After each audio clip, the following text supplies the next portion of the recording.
Hola, para quienes no me conocen, yo soy Carlos Espinosa y pues para quienes viven un poco bajo una piedra en términos jurídicos, hoy la Corte Suprema de Justicia dictó una medida de aseguramiento contra el expresidente Álvaro Uribe Vélez, que es alguien que evidentemente no necesita presentación y pues yo pienso que hay mucho que decir al respecto, claramente, empezando porque pues es un hecho de gran envergadura política que gira alrededor de un proceso que en teoría no debería ser político, que es un proceso judicial de la Corte Suprema de Justicia y pues se han dado toda una serie de argumentos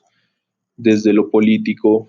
más que desde lo jurídico, más que desde los hechos, lo cual yo pienso que es preocupante, no porque yo piense o quiera dármelas de objetivo ni nada parecido, realmente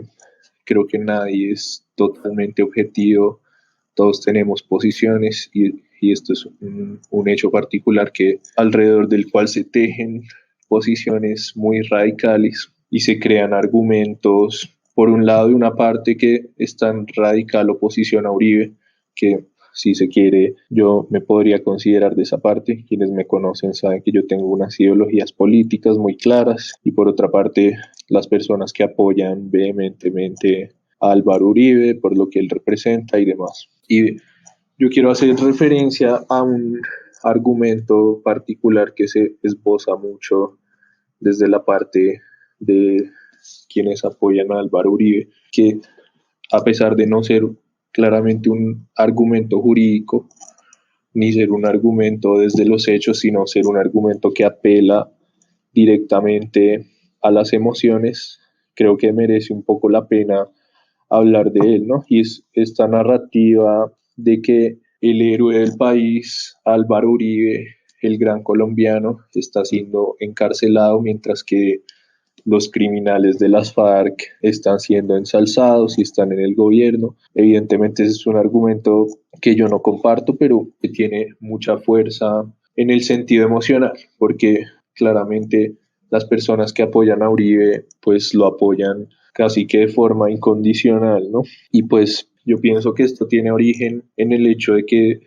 desde 2002 la forma en la que Uribe llegó al poder fue con un discurso radicalmente separado de el discurso que venía antes en la presidencia de Pastrana, que se hizo muy sobre la base de la paz, un poco en común con Santos, y pues la presidencia de Pastrana resultó obviamente en un proceso de paz completamente fallido. Entonces Uribe llega al poder con un apoyo exorbitante,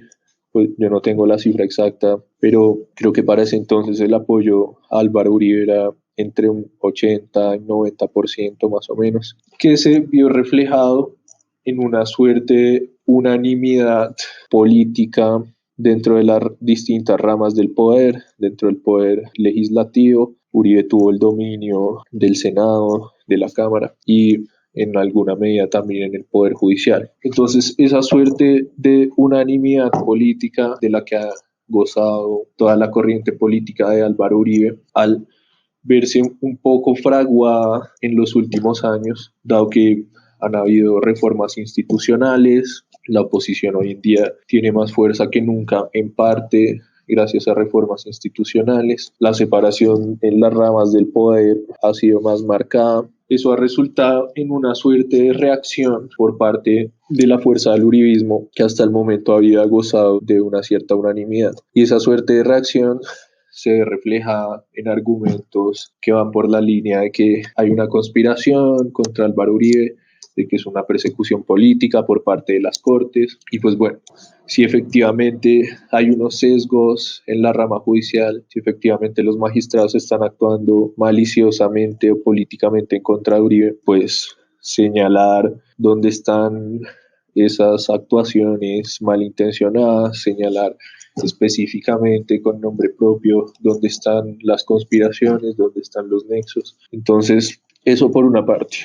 Por otra parte, dado la unanimidad política de la que hablaba ahorita, a mí realmente me cuesta creer que Uribe sea el perseguido político acá y pues lo que yo veo más bien desde obviamente mi sesgo político también, es que más bien hay una estrategia del Centro Democrático para presionar políticamente a las Cortes. Y eso se ve reflejado en el hecho de que están llamando a salir a la gente a la calle en defensa de Álvaro Uribe. Y bueno,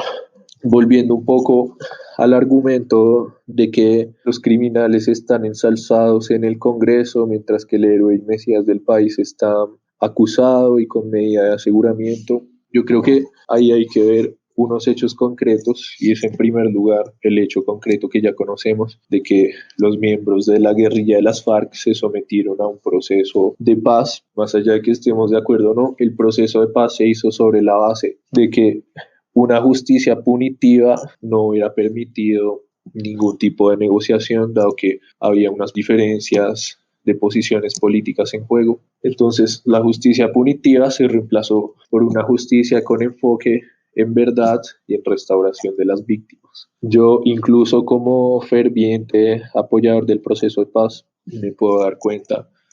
de un hecho evidente, y es que esa restauración hasta el día de hoy no se ha hecho efectiva, y pues en parte es porque los hechos relacionados con el conflicto tienen tal nivel de complejidad y ocurrieron tan en masa, en una proporción tan alta, que claramente la restauración es un proceso lento y un proceso que se da a lo largo de años. Y en parte porque sencillamente las instituciones que se crearon para ese proceso no han sido efectivas. Y no han sido efectivas por una serie de razones que uno podría argumentar muchas cosas, pero está claro para mí, y creo que evidentemente para la posición que apoya a Álvaro Uribe también está claro que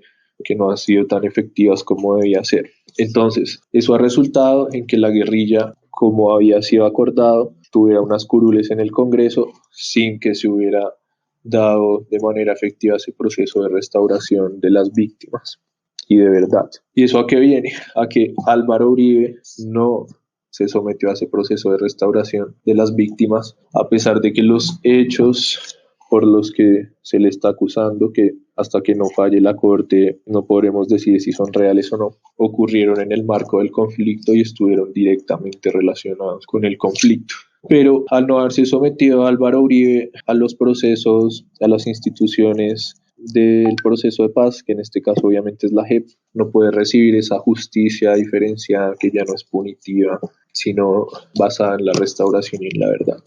Y bueno, eso por una parte. Y por otra parte,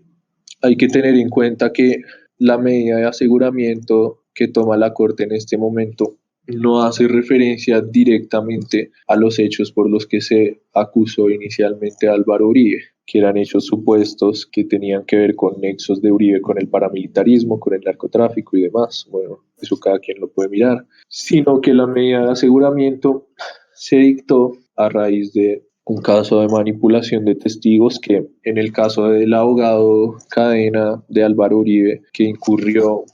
en esa manipulación de testigos, desde mi punto de vista ya la evidencia habla por sí sola. Eso ocurrió, bueno, para quienes no lo saben, hay unas grabaciones de Cadena hablando con un paramilitar en prisión, ofreciéndole un dinero. Algunos dicen que ese dinero no tenía nada que ver con el proceso. Bueno, ahí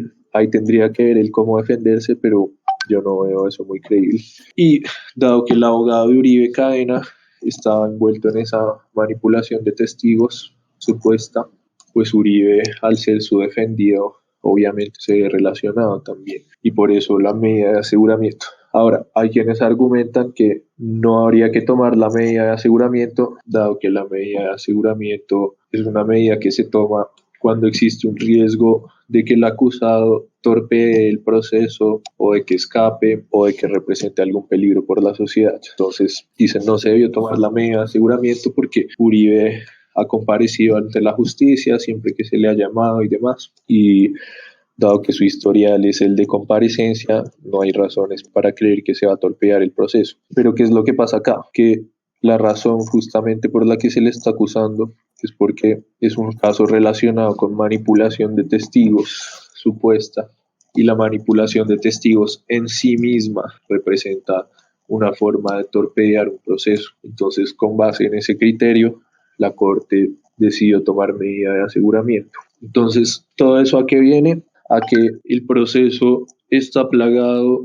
de una multiplicidad de interpretaciones políticas y pues por obvias razones, porque detrás del proceso hay hechos que tienen unas connotaciones políticas muy fuertes. Pero yo pienso que no por darnos las de objetivos ni por ser tibios, porque pues quienes me conocen saben que yo tengo unas posiciones políticas muy marcadas, sino para que este proceso jurídico no termine en hechos que como país no queremos que sucedan, para que este proceso no desemboque en violencia política. Yo creo que los colombianos debemos hacer un esfuerzo por ver el proceso más allá de lo político y ver el proceso sobre la base de las evidencias, sobre la base de los hechos y no sobre la base de nuestras ideologías y sobre la base de nuestras emociones frente al caso. Porque es muy fácil y es lo que seguramente sucederá, que si la Corte toma un fallo con el que yo estoy de acuerdo políticamente,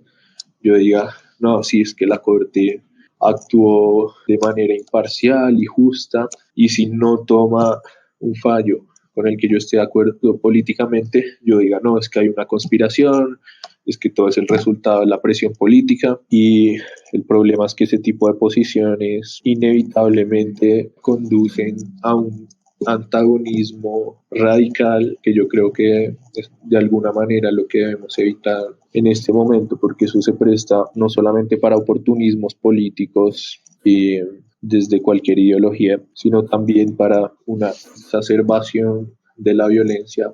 política que vivimos actualmente. Si nosotros no confiamos en las instituciones de justicia, pues de ahí en adelante no podemos confiar casi que en nada. Y pues obviamente existen muchísimos problemas con nuestro sistema judicial y penal que hay que arreglar, pero la profundidad de esos problemas requiere una reflexión en cada uno de los ámbitos en los que se ven reflejados esos problemas. Y yo no creo que sea necesariamente un problema de diseño institucional, sino algo que va más allá. Y pues adicionalmente, cuando perdemos toda la fe en las instituciones de justicia, corremos el riesgo de que llegue un Mesías y nos diga, es que yo voy a arreglar la justicia, yo voy a crear una corte única, yo voy a hacer una constituyente. Y pues bueno, todo eso habría que discutirlo, ¿no? Pero yo no creo que la solución a nuestro sistema judicial vaya a dárnosla un político o vaya a dárnosla un partido